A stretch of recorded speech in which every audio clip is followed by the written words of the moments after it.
Our next guest is a legend in the Democratic Party who has a reputation for working equally well with colleagues in his party and with adversaries across the aisle. Lanny Davis was special counsel to President Clinton. He also went to law school with President Clinton and Hillary. He was later appointed to a privacy oversight board by President George W. Bush. He's now a big supporter of Hillary Clinton's presidential campaign, and he told us why. I know her character, her personality, her values, her commitment to public service since the first day I met her. Rather than my helping her learn how to get through Yale Law School, she wanted to go to a legal services clinic. What Bill Clinton did last night was to emphasize that first, and secondly, she's a change agent going forward as well as her whole life work. Okay, so this is a show of record for long-term investing, but it's also about the economy. Her economic plan is very, very different than candidate Trump's economic plan. What do you like about her economic plan? The most important idea and specific is an infrastructure investment in America using a public-private partnership approach where you have private equity as well as the government. And it's a bank that would help finance all of the bridges and roads and airport repair that we need. It creates jobs. It's a kickstart for the economy.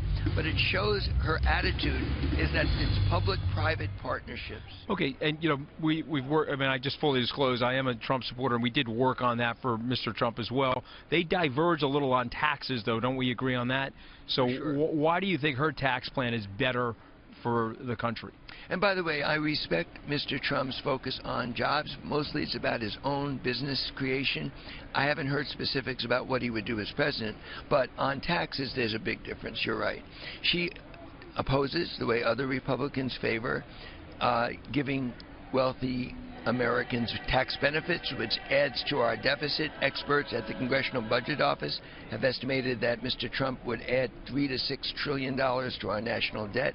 Conservative Republicans, including both former presidents George Bush and number 41 H.W. Bush, are opposing Donald Trump for many reasons, one of which is he's not a good conservative. So that's the difference.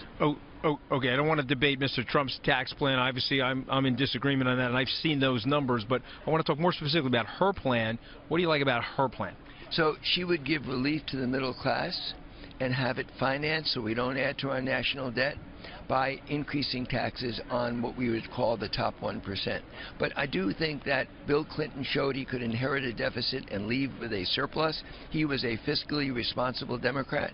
Hillary Clinton is pay-as-you-go the same, and I believe that we'll see what happens with Mr. Trump explaining the numbers.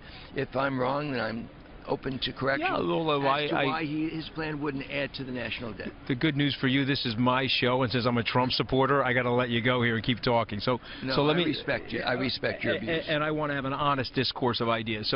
But I have a serious question about the current mosaic of the Democratic Party, because President William Jefferson Clinton had a different mosaic and a different form of governing.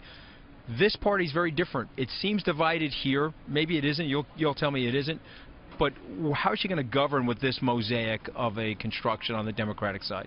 Well, after Bernie Sanders yesterday and last night, and the data that shows 9 out of 10 already Sanders supporters are for what we expect to be President Hillary Clinton.